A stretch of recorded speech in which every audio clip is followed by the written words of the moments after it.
नमस्कार दोस्तों। श्री शिवाय नमस्तुभ्यम। ओम नमः शिवाय। हर हर महादेव। भोलेनाथ सबकी मनोकामना पूरी करे।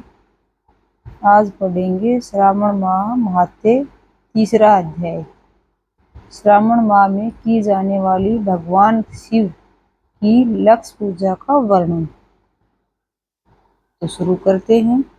संत कुमार बोले, हे भगवान, आपने श्रावण मासों का संक्षिप्त वर्णन किया है।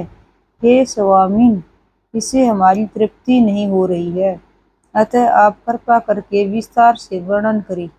इसे सुनकर हे सुरेश्वर, मैं कृतकृत हो जाऊंगा।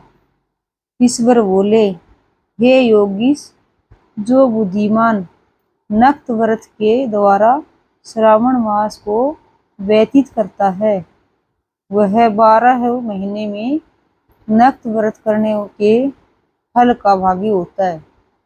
नक्त व्रत में दिन की समाप्ति के पूर्व सन्यासियों के लिए एवं रात्रि में गृहस्थों के लिए भोजन का विधान है। उसमें सूर्यास्त के बाद की 3 घड़ियों को छोड़कर नक्त भोजन का समय होता है। सूर्य के अस्त होने के पश्चात 3 घड़ी संध्या काल होता है। संध्या वेला में आहार, मथुन, निद्रा और चौथा स्वाध्याय, इन चारों कर्मों का त्याग कर देना चाहिए। गृहस्थ और यति के भेद से उनकी व्यवस्था के विषय में मुझसे सुनिए। सूर्य के मंद पड़ जाने पर जब अपनी छाया अपने शरीर से दुगनी हो जाए, उस समय के भोजन को यति के लिए नक्त भोजन कहा गया है। रात्रि भोजन उनके लिए नक्त भोजन नहीं होता है। तारों के दृष्टिगत होने पर विद्वानों ने गृहस्थ के लिए नक्त कहा है। यदि के लिए दिन के 8वें भाग के शेष रहने पर भोजन का विधान है। उसके लिए रात्रि में भोजन का निषेध किया गया है। गृहस्थ को चाहिए कि वह विधि पूर्वक रात्रि में नक्त भोजन करें और यति, विधवा तथा विधुर व्यक्ति सूर्य के रहते नक्त व्रत करें। विधुर व्यक्ति यदि पुत्रवान हो तब उसे भी रात्रि में ही नक्त व्रत करना चाहिए। अनाश्रमी हो अथवा आश्रमी हो अथवा पत्नी रहित हो अथवा पुत्रवान हो, उन्हें रात्रि में नक्त व्रत करना चाहिए। इस प्रकार बुद्धिमान मनुष्यों को अपने अधिकार के अनुसार नक्त व्रत करना चाहिए। इस मास में नक्त व्रत करने वाला व्यक्ति परम गति प्राप्त करता है। मैं प्रातः काल स्नान करूंगा, ब्रह्मचारियों के व्रत का पालन करूंगा, नक्त भोजन करूंगा, पृथ्वी पर सोऊंगा और प्राणियों पर दया करूंगा। हे देव, इस व्रत को प्रारंभ करने पर यदि मैं मर जाऊं तो हे जगदम्बे, आपकी कृपा से मेरा व्रत पूर्ण हो। ऐसा संकल्प लेकर के बुद्धिमान व्यक्ति को श्रावण मास में प्रतिदिन नक्त व्रत करना चाहिए। इस प्रकार नक्त व्रत करने वाला मुझे अत्यंत प्रिय होता है। ब्राह्मण के द्वारा अथवा स्वयं ही अतिरुद्र, महारुद्र तथा अथवा रुद्र मंत्र से महीने भर प्रतिदिन अभिषेक करना चाहिए। हे वत्स, मैं उस व्यक्ति पर प्रसन्न हो जाता हूँ क्योंकि मैं जलधारा से अत्यंत प्रीति रखने वाला हूँ। अथवा रुद्र मंत्र के द्वारा मेरे लिए अत्यंत प्रीतिकर होम प्रतिदिन करना चाहिए। अपने लिए जो भी भोजन पदार्थ अथवा सुखोपभोग की वस्तु अति प्रिय हो, संकल्प करके उन्हें श्रेष्ठ ब्राह्मणों को प्रदान करके स्वयं महीने भर उन पदार्थों का त्याग करना चाहिए। हे मुने, अब इसके बाद उत्तम लक्ष्य पूजा विधि को सुनिए। लक्ष्मी चाहने वाले अथवा शांति की इच्छा वाले मनुष्य को लक्ष्य बिल्व पत्रों या लक्ष्य ध्रुवा दलों से शिव की पूजा करनी चाहिए। आयु की कामना करने वाले को चंपा के लक्ष्य पुष्पों तथा विद्या चाहने वाले व्यक्ति को मल्लिका या चमेली के लक्ष्य पुष्पों से श्री हरि की पूजा करनी चाहिए। शिव तथा विष्णु की प्रसन्नता तुलसी की दलों से सिद्ध होती है। पुत्र की कामना करने वाले कटेरी के दलों से शिव तथा विष्णु की पूजन करना चाहिए। बुरे संपन्न की शांति के लिए धान्य से पूजन करना चाहिए प्रस्त होता है। देव के समक्ष निर्मित किए गए रंगवली आदि से विभिन्न रंगों से रचित पद स्वास्तिक और चक्र आदि से प्रभु की पूजा करनी चाहिए। इस प्रकार सभी मनोरथों की सिद्धि के लिए सभी प्रकार के पुष्पों से यदि मनुष्य लक्ष्य से पूजा करे तो शिव जी प्रसन्न होंगे।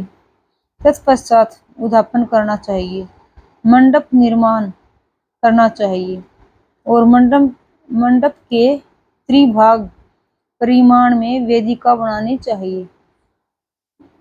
तदंतर पुनः वाचन करके आचार्य का वर्णन करना चाहिए और उस मंडप में प्रविष्ट होकर गीत तथा वाद के शब्दों और तीरों वेद ध्वनि से रात्रि में जागरण करना चाहिए। वेदिका के ऊपर उत्तम लिंग तो भद्र बनाना चाहिए और उसके बीच में चावलों से सुंदर कलश का निर्माण करना चाहिए। उसके ऊपर तांबे का अत्यंत चमकीला तथा पंचपल्लव युक्त कलश स्थापित करना चाहिए और उसे रेशमी वस्त्र से वेष्टित कर देना चाहिए। उसके ऊपर पार्वती पति शिव की सुवर्णमय प्रतिमा स्थापित करनी चाहिए। तत्पश्चात पंचामृत पूर्वक धूप दीप तथा नैवेद्य से उस प्रतिमा की पूजा करनी चाहिए और गीत वाद नृत्य तथा वेद शास्त्र तथा पुराणों के पाठ के द्वारा रात्रि में जागरण कराना चाहिए। इसके बाद प्रातःकाल भली भांति स्नान करके पवित्र हो जाना चाहिए और अपनी शाखा में निर्दिष्ट विधान के अनुसार वेदिका निर्माण करना चाहिए। तत्पश्चात मूल मंत्र से या गायत्री मंत्र से या शिव के सहस्त्र नामों के द्वारा तीर्थ तथा घृत मिश्रित खीर से होम कराना चाहिए अथवा जिस मंत्र से पूजा की गई है उसी से होम करके पूर्णाहुति डालनी चाहिए। इसके बाद वस्त्र अलंकार तथा भूषणों से भली भांति आचार्य का पूजन करना चाहिए। तत्पश्चात अन्य ब्राह्मणों का पूजन करना चाहिए और उन्हें दक्षिणा देनी चाहिए। जिस जिस वस्तु से उमापति शिव की लक्ष्य पूजा की हो उसका दान करना चाहिए। स्मरणमयी मूर्ति बनाकर शिव की पूजा करनी चाहिए। यदि दीप कर्म किया हो तो उस दीपक का दान करना चाहिए। चांदी का दीपक और स्वर्ण की वर्तिका अर्थात बत्ती बनाकर उसे गोघृत से भरकर सभी कामनाओं और अर्थ की सिद्धि के लिए उसका दान करना चाहिए। इसके बाद प्रभु से समास प्रार्थना करनी चाहिए और अंत में 100 ब्राह्मणों को भोजन कराना चाहिए। हे मुनि, जो व्यक्ति इस प्रकार पूजा करता है मैं उस पर प्रसन्न होता हूँ। उसमें भी जो श्रावण मास में पूजा करता है उसका अनंत फल मिलता है। यदि अपने लिए अत्यंत प्रिय कोई वस्तु मुझे अर्पण करने के विचार से इस मास में कोई त्यागता है तो उसका फल सुनिए। इस लोक में तथा परलोक में उसकी प्राप्ति लाख गुना अधिक होती है। इस काम करने से अभिलषित सिद्धि होती है और निष्काम करने से परम गति मिलती है। इस मास में रुद्राभिषेक करने वाला मनुष्य उसके पाठ की अक्षर संख्या से एक एक अक्षर के लिए करोड़ करोड़ वर्षों तक रुद्रलोक में प्रतिष्ठा प्राप्त करता है। पंचामृत का अभिषेक करने से मनुष्य अमरत्व प्राप्त करता है। इस मास में जो मनुष्य भूमि पर शयन करता है उसका फल भी मुझे से सुनिए। हे द्विज श्रेष्ठ, वह मनुष्य 9 प्रकार के रत्नों से जुड़ी हुई सुंदर वस्तु से आच्छादित बिछे हुए कोमल गद्दे से सुशोभित, देश तकियों से युक्त रम्य स्त्री से विभूषित, रत्न निर्मित दीपू से मंडित तथा अत्यंत मृदु और गुडाकार प्रवाल मणि निर्मित अथवा हाथी दांत की बनी हुई अथवा चंदन की बनी हुई उत्तम तथा शुभ शया प्राप्त करता है। इस मास में ब्रह्मचर्य का पालन करने से वीर्य की दृष्टि पुष्टि होती है।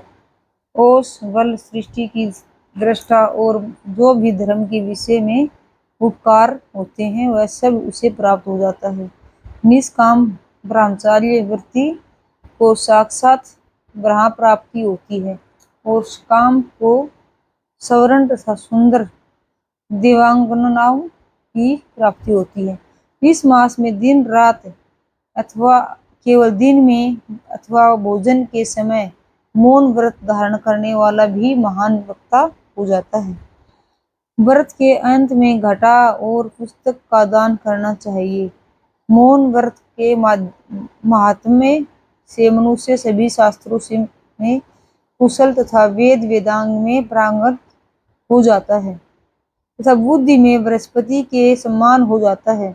मौन धारण करने वाले का किसी से कलह नहीं होता। अंत मौन व्रत अत्यंत उत्कृष्ट है।